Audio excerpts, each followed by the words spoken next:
I want to thank each and every one of you for coming out here tonight to arm yourselves with knowledge about a tool that's being covertly used to usher in what Adolf Hitler and George Bush termed New World Order, and that's mind control. I've enjoyed talking with quite a few of you earlier this evening pertaining to how mind control has affected some of you or some of your loved ones. Mind control is very prevalent in this country and around the world. These criminals that are in control of our country operate on the philosophy that secret knowledge equals power. Many government secrets and personal reputations were staked on the belief that I could not be deprogrammed to remember those things that I was supposed to forget. They were wrong. For as intelligent as these perpetrators are, they're limited in their thinking by their own immorality.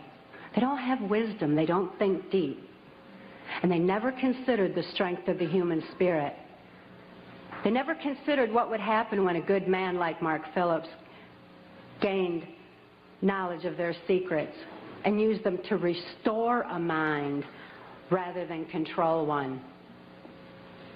I know that I'm extremely fortunate to have survived my CIA, MK Ultra, White House, Pentagon level, trauma-based mind control victimization.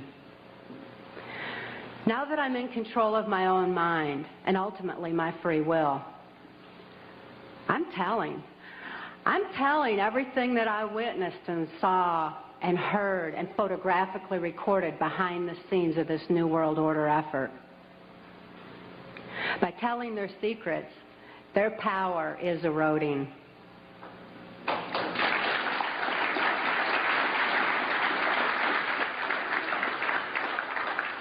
I also speak out to give voice to the many, many mind control victims and survivors out there who can't think to speak out and tell what they know and what they've endured. I speak out for the sake of my daughter, Kelly, who's now 16 years old and is a political prisoner in the custody of the state of Tennessee, where she's being denied any rehabilitation due to the political affluence of her abusers. She's counting on Mark and I to get this word out on her behalf. For Kelly's sake and for your sake, Mark and I have gone to great lengths to document the facts and the truths that are listed in our book, Transformation of America.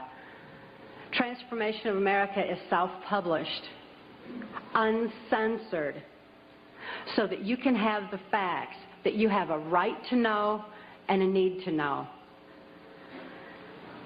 These truths have been covered up and kept from all of us for a long time under a blanket of so-called national security. This is the same blanket of national security that has prevented us from obtaining justice despite the extensive evidences and documentation we have. We have over 27,000 documents and evidences. Government insider testimony, medical records, more than enough evidence for any legal procedure in this country, including congressional. But this blanket of national security has stopped us from obtaining justice. It's time for truth to prevail. It's time that these truths were brought to light for the sake of humanity as we know it. I'd like to begin by defining mind control by my experience. I realized that my experience was extreme, that the extensive, total robotic, absolute mind control I endured is more limited than the kind of mind control that's proliferating in society. Mind control has kind of a sliding scale where you've got the total robotic mind control on one side, and you've got mind control that's proliferating, such as in occultism in this country, or Global Education 2000, where children are losing their freedom of thought and their ability to critically analyze. There's so many different aspects of society that are affected by mind control in varying degrees. It's imperative that this information get out. And as I explained my victimization, it certainly can be applied to all different facets of mind control and mind manipulation. And as Mark and I have heard so many, many times from people who have read the book and heard us speak out, that this is a thread that's tying things together. All of a sudden, this whole new world order is making sense. The erosion of constitutional values, the erosion of morality in this country, all of a sudden, it begins to make sense when we learn about mind control. I was born in 1957 in Muskegon, Michigan, to a multi-generational incest-based family. This means my father was sexually abused as a child, my mother was sexually abused as a child, and they were sexually abusing me. My father sexually abused me as far back as I can remember, and I've often heard him state that he began substituting his penis for my mother's nipple while I was still an infant. I tell you this so that you can understand that my sexuality was confused in infancy. It was put into an area of my brain that's much like survival, like eating and drinking would be. I tell you these facts so that you can be better armed and understand what's happening in society. And name names. Mark and I name names in our book, Transformation of America, not so that I can say, well, I was in the White House with so-and-so. I mean, I missed the whole glamour part, but this is so you know who the problem is and where these problems lie. The sexual abuse that I was enduring was so horrific that I developed dissociative identity disorder. This used to be termed multiple personality disorder, and I'm so glad they've changed it to dissociative identity disorder because it really more aptly describes the compartmentalization that occurs when a person endures trauma that is literally too horrible to comprehend. Even though I couldn't understand that what my father was doing was morally wrong, the pain and the suffocation of his abuse was so extensive that I developed dissociative identity disorder. It certainly was incomprehensible. There was no place for it in my mind to deal with such horror. Therefore, I developed a compartment in my brain, a little area behind amnesic barriers that was actually the neuron pathway shutting down in my brain in order to compartmentalize the memory of abuse so that the rest of my mind could function normally as though nothing had happened. So if I'd see my father at the dinner table, I didn't remember sexual abuse. But as soon as he unzipped his pants, the part of me, that part in my brain that knew how to deal with that horrific abuse, the neuron pathways actually physically opened up so that that part of my mind could deal with my father again and again and again as needed. I certainly had a lot of experiences within that compartment that dealt with my father's abuse.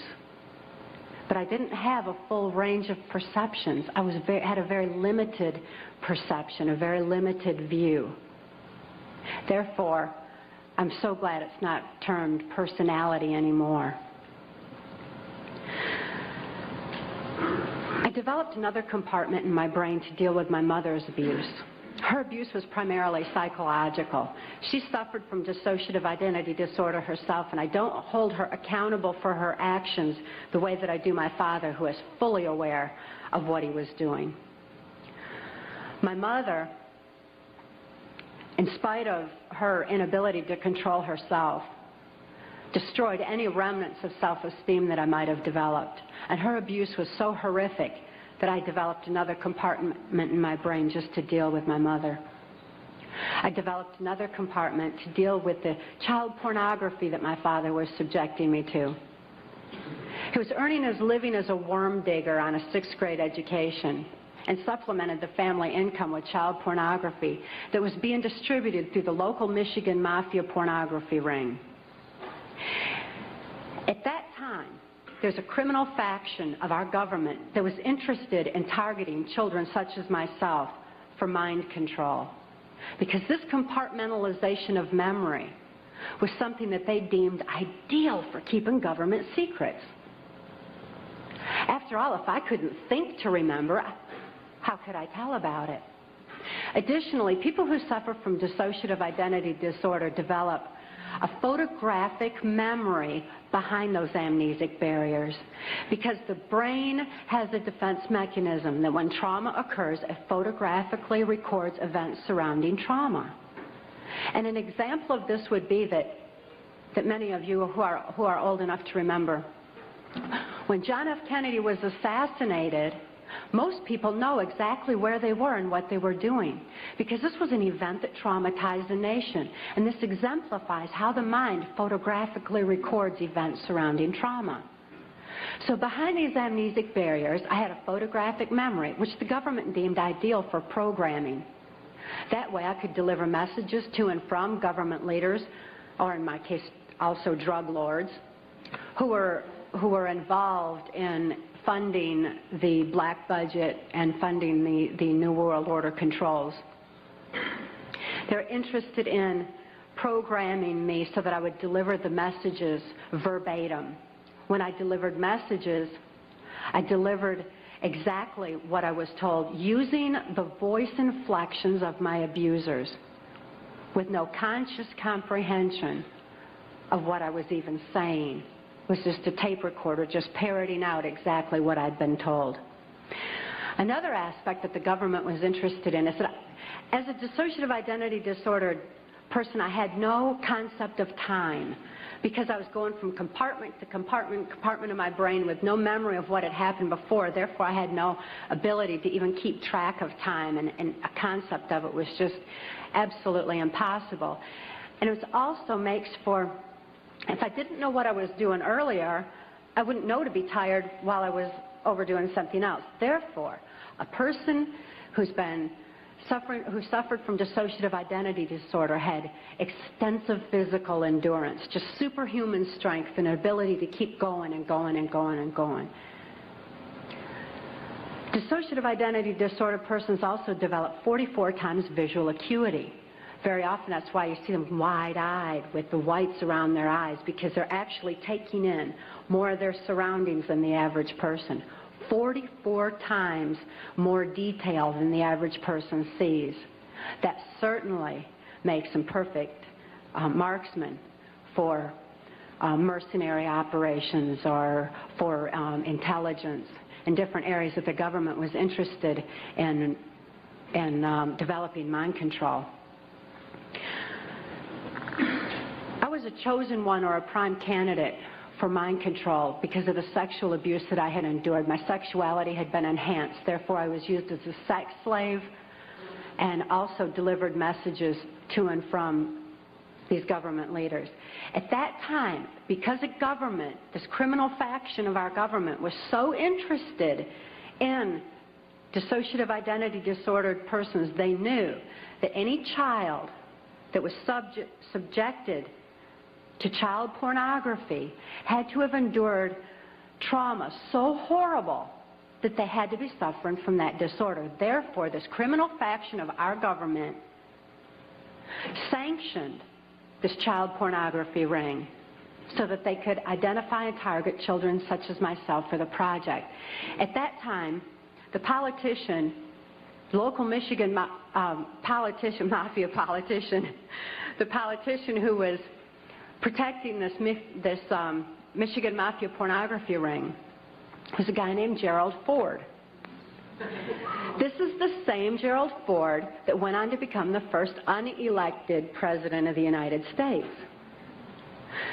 Gerald Ford, I never perceived his political affluence. I only perceived him as another abuser like my father, because Gerald Ford also sexually abused me as a child and sexually abused me right on through my mind control victimization until Mark rescued my daughter Kelly and I in 1988. Gerald Ford is not a pedophile per se. He's what I refer to as trisexual. He'll try anything. Any age, anybody, anytime, anywhere, just as long as he had control. Because he had a perversion of power. in addition to his interest in mind control. Therefore, it was Gerald Ford who came out to our house and explained to my father how to raise me in the project according to government specifications. My father had been caught sending this child pornography through the U.S. mails, and therefore he was approached and told that if he sold me into that project, that he would gain immunity from prosecution. My father remains free from prosecution to date for so-called reasons of national security. My father thought it was just absolutely wonderful and immediately sold me into the project. He felt like the government condoned child abuse. So did I. I certainly felt like the government did. And my father went on to have 5 more children to raise in the project, so there were 7 of us in all. The rest are still awaiting freedom. Once my father agreed to sell me into the project, I was taken routinely to Mackinac Island, Michigan, which is a political retreat where the Michigan governor's mansion is located. It was a bohemian grove of sorts where politicians met and discussed New World Order controls, where they discussed mind control of the masses, mind control in the school systems, how to use occultism as a trauma base. One of my sexual abusers at that time was the Prime Minister of Canada, Pierre Trudeau. Pierre Trudeau is a professed Jesuit. Now, the Jesuits are an intelligence arm of the Catholic Vatican. There's a criminal faction within these Jesuits. I'm certainly not saying all Catholics are bad, nor am I saying all CIA is bad or all politicians. There's good and bad in everything.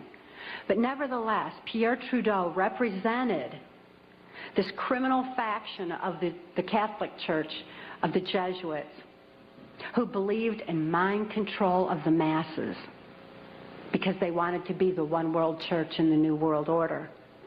The money that was being brought in through the church was funding New World Order controls. And he firmly believed in mind control.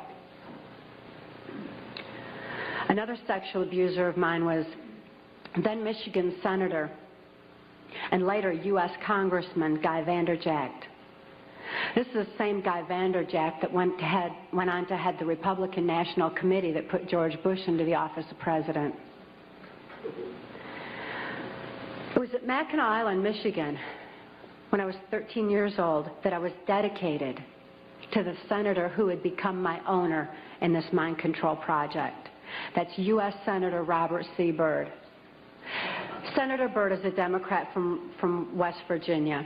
And again, as you'll notice as I reveal any names, that this doesn't have anything to do with party lines. Democrats and Republicans both are involved because it's not about party lines. It's about who's for the New World Order and who's not. Nevertheless, Senator Byrd had been in office as I've been alive. He's still in office today. He's been head of our Senate Appropriations Committee, which means he held the purse strings of our country. He decided where money would be spent. And I know from having witnessed and experienced and saw so much behind the scenes that Senator Byrd was appropriating money in directions that would allow for New World Order controls. Not only that, but my father, for having sold me into this project, was granted a lucrative military contract for making camshafts for military automobiles and all. My father became extremely wealthy on his 6th grade education. Senator Byrd,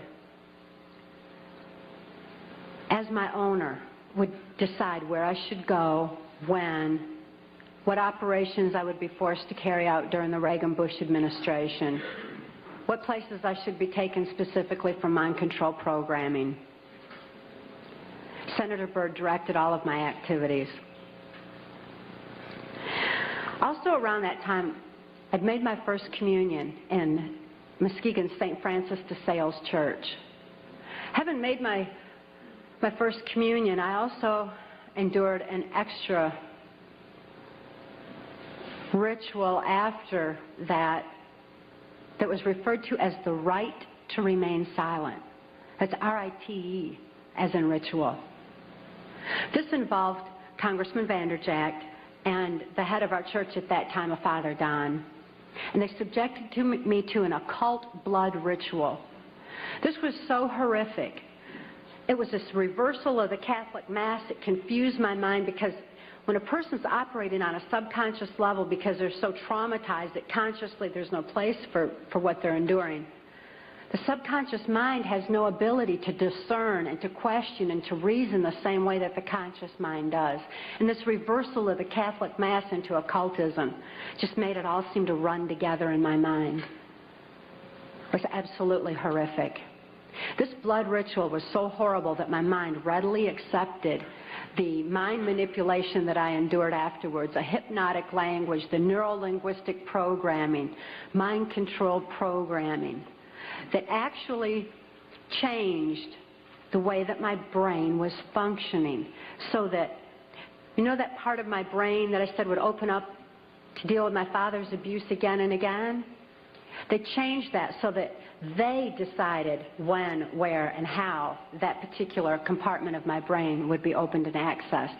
And they replaced the triggering mechanism with hypnotic codes, keys, and triggers, hand signals. There's also phone tones that can also open those neuron pathways and give access to the compartmentalized memory as well. But they replaced that at that time. And this was with this right to remain silent. I also had a silence in my head after that because up until that time I heard, it was just my own voice, but I heard my voice arguing back and forth with all these different perceptions and from the different compartments in order that I could formulate some kind of a decision about things. I remember before the right to remain silent that I had some free thoughts of my own, and I had hoped for a place in the world where people didn't abuse each other. I'd hoped to have 10 children that I knew would be at least 10 children in this world that weren't abused. I'd hoped for those things, but with the right to remain silent, I lost my capacity, my ability for free will thinking. I lost my ability to even hope anymore. I lost all free will entirely. This right to remain silent silenced this argument that always went on in my head, and instead all I ever heard from that point on was the voices of my abusers directing me, telling me exactly what it was I was supposed to do. I could only robotically follow those instructions and carry them out. By the time I was ready for high school, Senator Byrd ordered that I be sent to Muskegon Catholic Central High School. At that time, there was an enormous emergence of information. The Catholics had long since learned the effects of trauma on the human mind. They'd learned it and kept records of it for so many years, with such things as the Spanish Inquisition and other aspects where people who didn't follow the belief systems were wiped out. The Crusaders had also recorded a great deal of information pertaining to trauma on the human mind. This information was being merged with the Hitler-Himmler research that the CIA had taken and had been advancing on. The combination of the merging of the information was very powerful. And Muskegon Catholic Central was a place where this information was being brought together.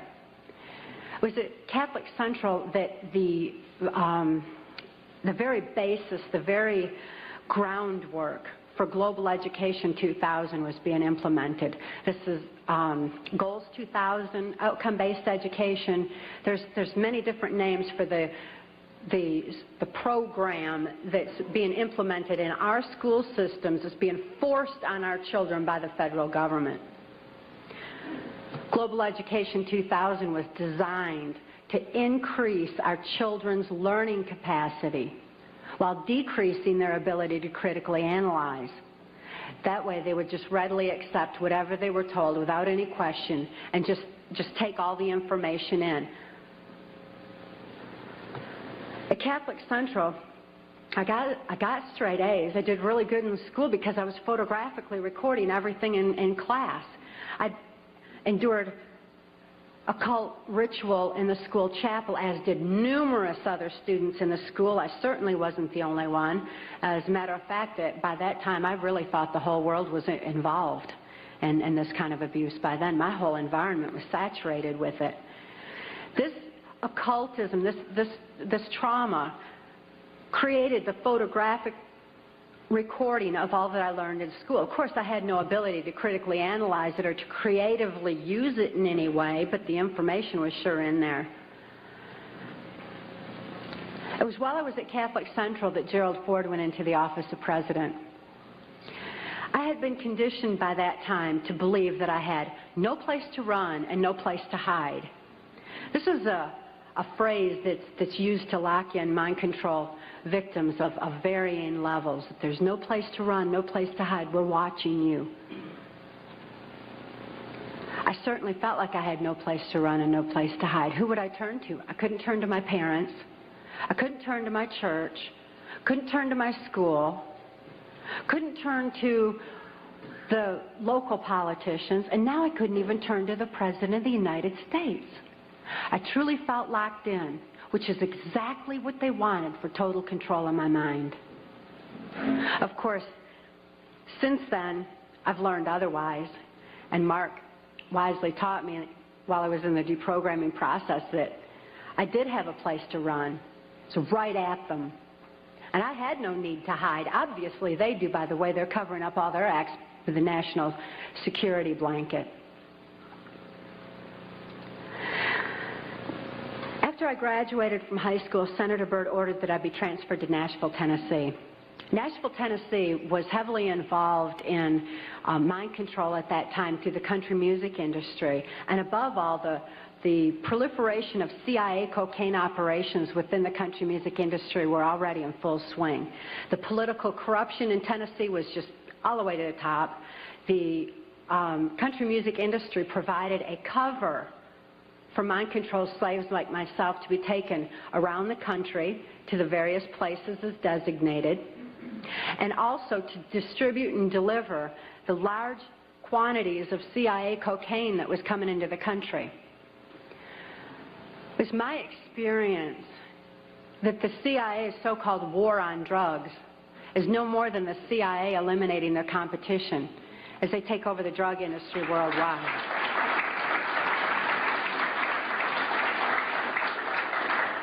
They took their war on drugs to our street corners and turned our streets into a bloodbath.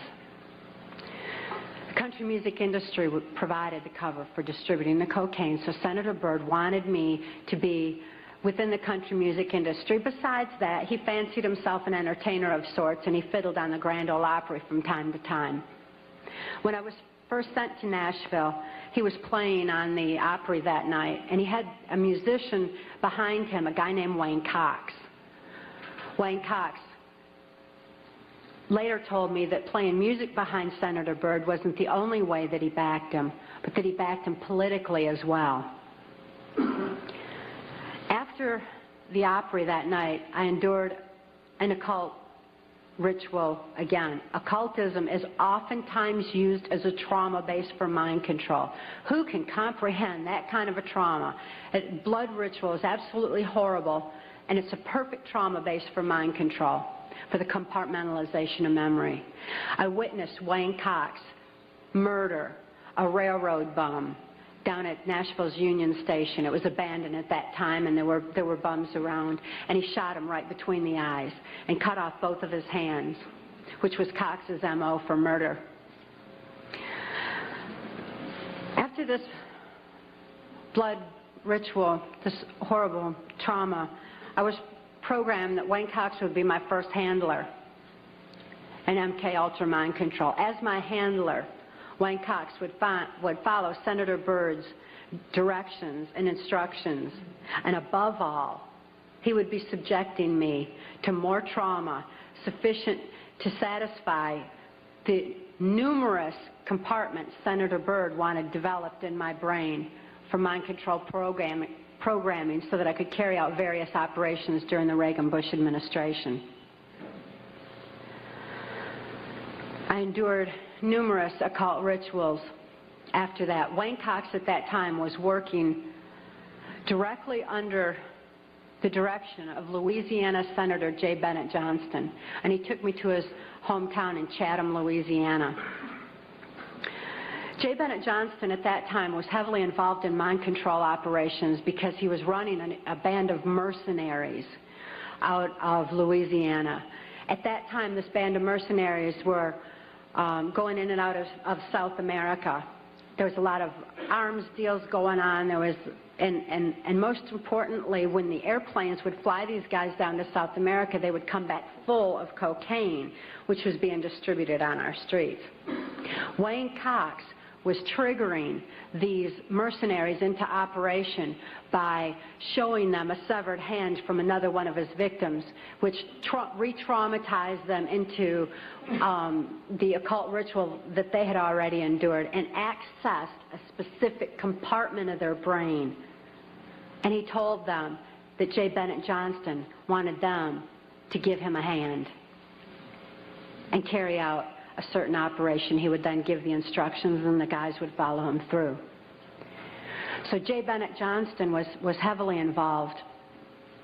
At that time, it was 1978, and it was determined that I had endured sufficient trauma to carry out my first trial run operation. An enormous quantity of cocaine had been flown in on one of these operations, and I was to deliver it into the neighboring state of Arkansas. By that time, Bill Clinton's drug operation was in full swing. He was governor of Arkansas, and I delivered this cocaine to a remote airport in Ouachita Forest, which I've since identified as Mena Airport.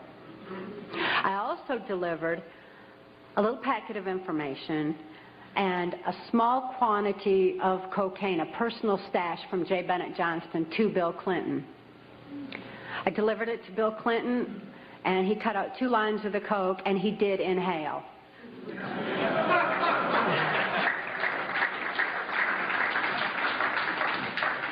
That certainly wasn't the only time I saw Bill Clinton using cocaine. My sexual experience with Bill Clinton was extremely limited, in spite of the fact that I was a sex slave. It was my experience that Bill Clinton is bisexual, leaning far more towards a homosexual end. All I've ever seen him involved in was the homosexual activity, with very limited experience with him myself. Whereas my experience was much more prevalent with Hillary Clinton, because Hillary is also bisexual, leaning more towards a homosexual end, and it was she who accessed my sex programming to fulfill her perversions. Around this same time, J. Bennett Johnston subjected me to some other mind manipulation that involved, instead of an occult theme, an alien theme. Now these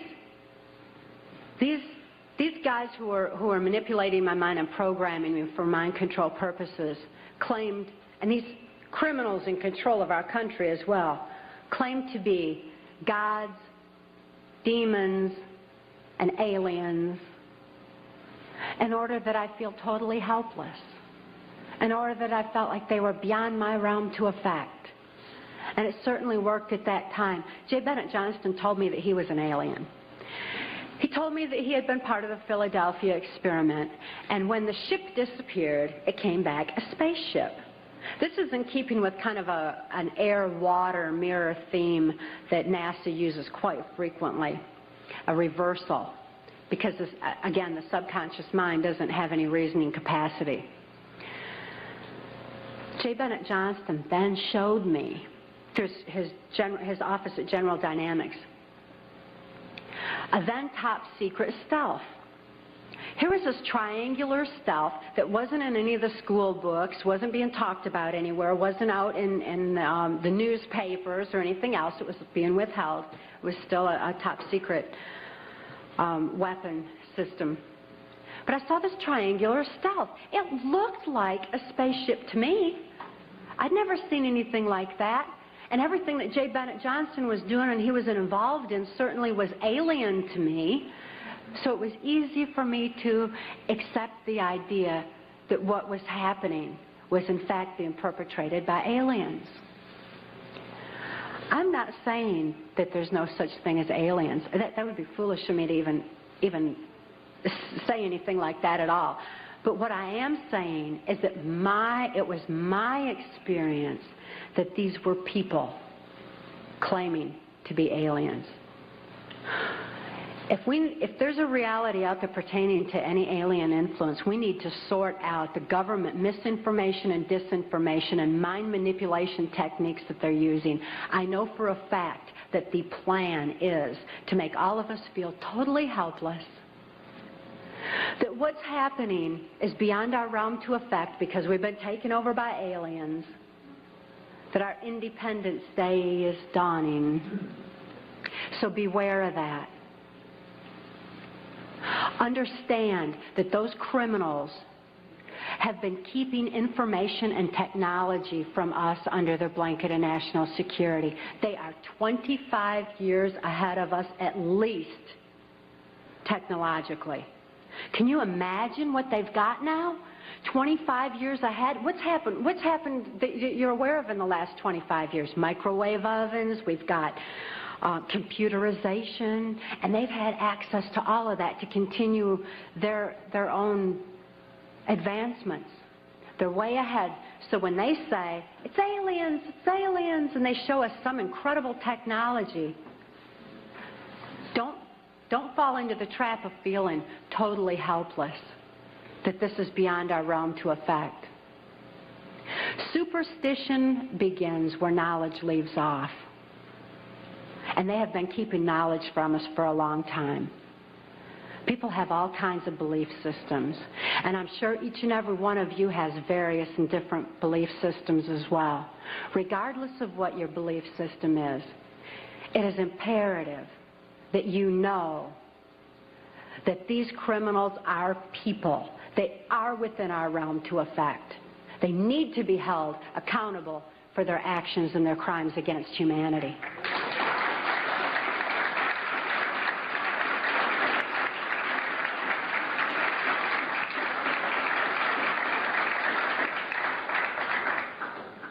It was 1980 and my daughter Kelly was born.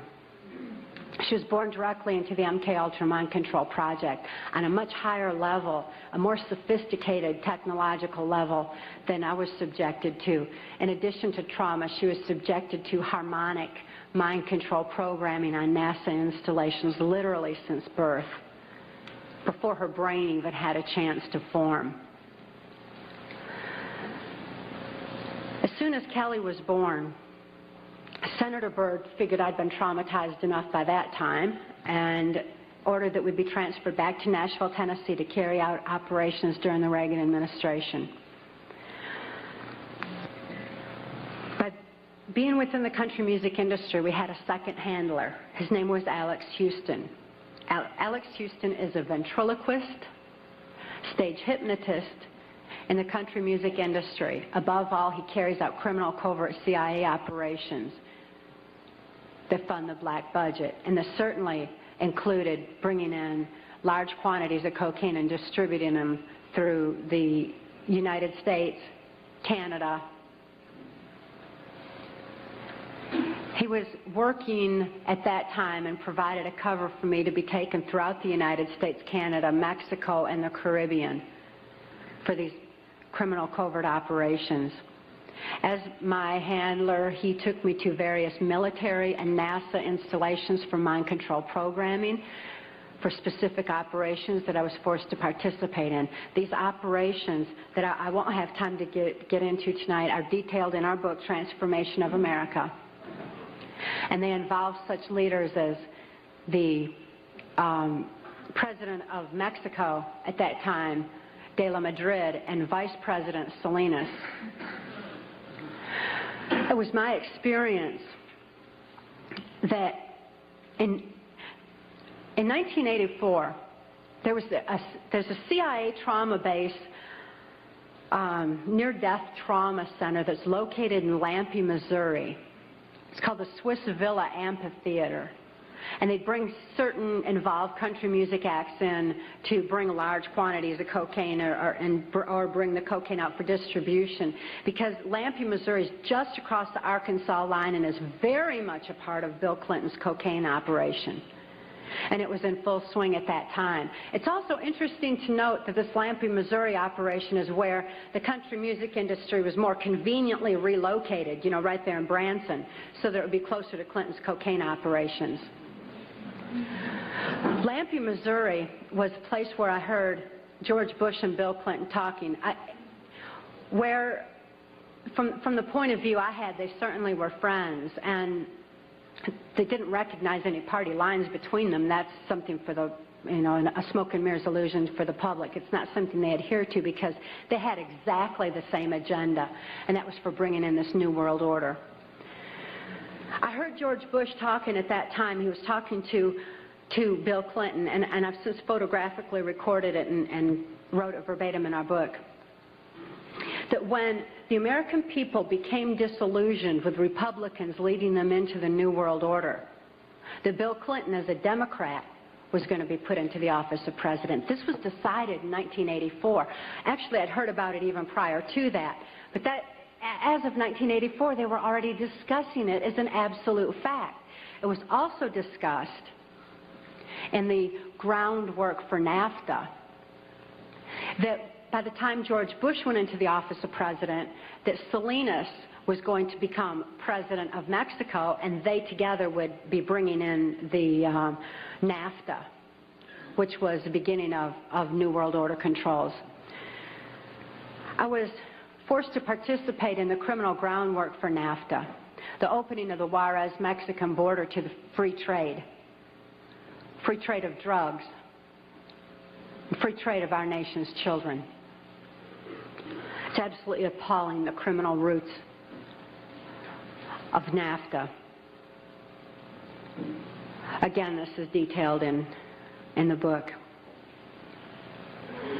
But it's interesting to note that these political moves had already been decided way back when. And as I deprogrammed, and as I was, it was really something to me to find out people didn't know about this stuff. I mean, it was so obvious to me. I didn't realize that people were unaware and had bought into some kind of smoke and mirrors illusions of what was going on, and never thought to look behind the scenes to what was really going on. But I understand good people don't think that way. They don't have criminal minds. They don't think to look for that kind of criminal activity. Just like these guys are limited in their thinking by immorality, good people are kind of blinded from that kind of criminal activity until their eyes are open to truth. But this criminal activity that was going on at that time, the people that were involved were following directions from George Bush. I don't purport to know it all. I don't purport to know that George Bush is at the very top of all this, but he is as high up as I knew. It was my experience that Ronald Reagan answered to George Bush, not robotically, not under mind control, but willingly, because George Bush was respected for what he knew about bringing in the New World Order. Consider his past. George Bush first began with the United Nations. Then he went on to head our CIA. Then he ran our country through 3 administrations that I'm aware of, the Reagan administration, his administration, and the Clinton administration, because Reagan and Clinton both answered to him. Mexican President de la Madrid answered to him and knew that Salinas was to be coming into power, and Salinas had more influence in Mexico at that time than de la Madrid, that, as far as my experience was concerned. Also, Saudi Arabian King Fahd followed orders from George Bush, as did the Prime Minister of Canada, Brian Mulroney. In 1983, I heard Ronald Reagan and Brian Mulroney discussing the New World Order. Senator Byrd had acted in the capacity of a pimp and prostituted me to Reagan, and I was president of this White House cocktail party. Now, Ronald Reagan certainly provided a wonderful smoke and mirrors illusion for all of us. For those of you who don't want to believe that he's involved in this, he told you he's an actor. And he did a real good job of it for a long time. That was his role. That's what he was supposed to do. Nevertheless, I heard Ronald Reagan telling Brian Mulroney that he believed the only way to world peace was through mind control of the masses. I know from experience there's no peace of mind under mind control. And I wonder at a world peace where people don't have peace of mind. Mind control, the ramifications of mind control are far-reaching because I also know that under mind control there's no free thought. Without free thought, there's no free will. Without God-given free will, there's no soul expression. What kind of a world peace can we have without any free will or any soul expression, without any spirituality? Mind control needs to be exposed in order that people maintain their freedom of thought, in order that people maintain their free will and have that spiritual expression, because of spirituality, when people have soul and spirituality, they're going to be acting in a capacity of love anyway. That is where world peace is, not in mind control.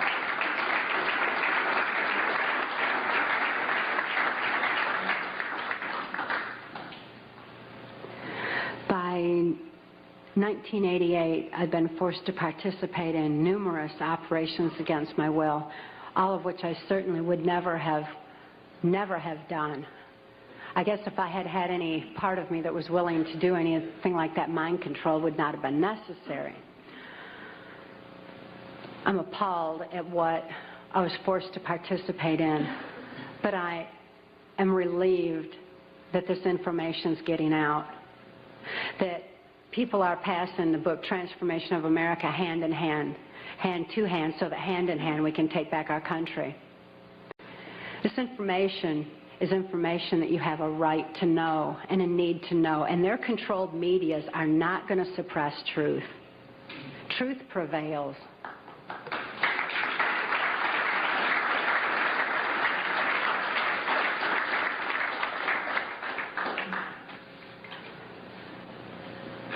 In 1988, Mark rescued my daughter Kelly and I. We couldn't think to escape. I couldn't think to save my daughter any more than I could think to save myself. And all those childhood hopes and dreams were certainly hadn't come to fruition. When Mark rescued Kelly and I, we didn't have any ability to even hope for good people. We didn't know they even existed. We didn't have a capacity to trust anyone. It wasn't within our realm of experience. I couldn't think to reason that Mark was a good guy. But I'd seen him with his animals. And even though I didn't have any ability to consciously reason, and Kelly didn't have any ability to consciously reason things out or to think things out, we had this extra sense developed. We sensed things very strongly. After all, when you consider that we use, 10% of our brain, we'd been like blasted into other parts of our brain, and these parts of our brain were real perceptive on what's considered, I suppose, psychic levels by some definition. When we had a sense for things, kind of like the animals did. And we noticed that the animals loved Mark. He had these raccoons that he'd rescued. He had 3 raccoons, and they all loved him, and they hugged him, and they wrapped their arms around his neck, and they patted on his face and kissed him. And, you know, that was really a neat thing for us to see, because we had only seen our animals abused. We lived on a farm. We had lived on a farm, and we had dogs and cats and horses and cows and guineas and chickens and all kinds of animals, all of which Alex Houston tortured or killed to keep us in line to, you know, if we didn't do this, this would happen to our pet. And we loved our animals. Please bear this in mind, that people who abuse children oftentimes abuse animals.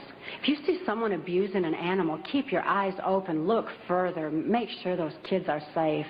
I've never seen an exception to this rule. Not that there's not one out there somewhere, but I've never seen an exception to it. So it was very telling to us that these animals loved Mark. Additionally, when he came in and rescued us, I mean, here we were under the gun of the CIA. Everything was very precarious, to say the least. I was 30 years old. I was supposed to be killed, as most mind-controlled slaves are at the age of 30. Besides, I was considered too old for sex by that time, so I was supposed to be wiped out. But Mark came in and rescued me from certain death and rescued my daughter from a fate much worse than death, and took the time to rescue our animals. He packed up all those cows and horses and guineas and chickens and loaded them up on these different trailers and everything and brought them to safety as well. This had a profound impact on Kelly and I. We certainly developed an ability to trust right there and then. Mark took us to the safety and serenity of Alaska.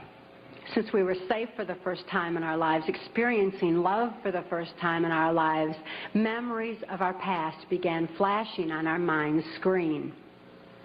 As these memories flashed, and I started to remember what had happened to me and to my daughter, particularly during the Reagan-Bush administration, I became enraged. I was enraged at what my daughter had been through, the tortures I'd endured, and what the plan was for humanity as a whole. I'd have been blinded by that rage, immobilized by that rage, if it weren't for Mark's wisdom in telling me that the best revenge is total recovery. Because through total recovery, by photographically recording all those events, I could expose these people for exactly what they are, for what their plans are, for what I witnessed behind the New World Order. Be able to get help for my daughter, who was in desperate need of help at that particular time. So I began writing out my memories. By writing out my memories, I used a different part of my brain than verbalizing. It bypasses emotion. Bypassing emotion was very necessary for logically making the incomprehensible comprehensible, for understanding and grasping what had happened to us and what could be done with that information. Kelly was not so fortunate. Because of the harmonic programming that she'd endured, remembering the traumas and deprogramming the program did not allow her access to all parts of her brain as it did me. She still needed some technological equipment to help her recover. She needed to actually have those neuron pathways vibrated back open with harmonic equipment. Therefore, she went into Humana Hospital in Anchorage, Alaska, in an intensive care unit. She suffered horribly at that time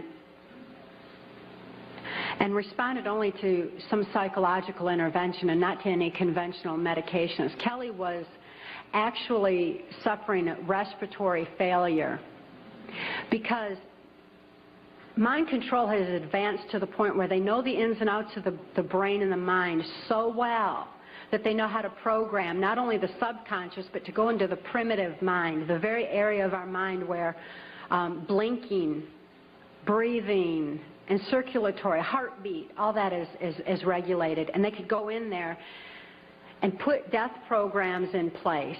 In my daughter's case, it was respiratory failure, so that in the event that she ever had cause to remember, which they never expected could happen, but in espionage, that can happen. We've heard of that, where the brainwashed and where they have the memory accessed. So they wouldn't have to take the old cyanide pill anymore like they used to, like spies used to. Instead, they would just simply go into respiratory failure, circulatory failure, and no information would be released at all. There was no chance of the information getting out that way. Since my daughter was being raised to be, was genetically and mind controlled, being brought up to be in espionage, she had that program in place and it went into effect. Because of the medical attention that she needed, she was she became quickly thrust into the illegal and immoral custody of the state of Tennessee, where she remains today. The violations of laws and rights that proliferated in her so-called legal case were extensive. We had one clean district attorney that went in and told the judge that he was violating constitutional rights and human rights in my daughter's case, and cited law after law after law, and the judge interrupted him and said, but laws do not apply in this case for reasons of national security. This certainly raises a question. What does national security have to do with a documented, validated, and proven rape and molestation of a child's mind and body?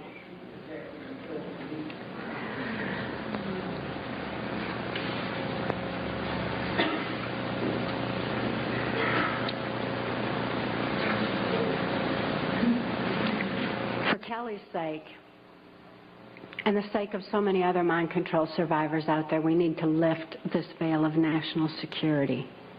We need to repeal the 1947 National Security Act.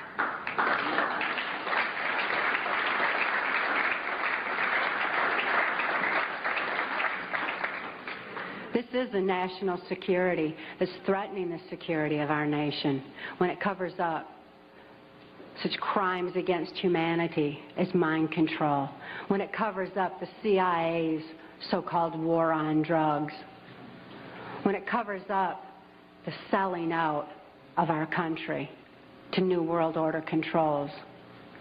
That's a national security that has nothing to do with the security of our nation. This national security has kept information pertaining to mind control for all of you for far too long. We've got to get this information out. We've got to arm others with knowledge on mind control, because knowledge is our only defense against mind control. We need to get this information out in detail so that we can all be more effective in our particular areas of taking back our country and ultimately taking back our world, for Kelly's sake, for the sake of all the other mind control survivors and victims that I know are out there. There's many, many of them. And for the sake of humanity as we know it. It is truth that sets us free. Please help us spread the word. Thank you.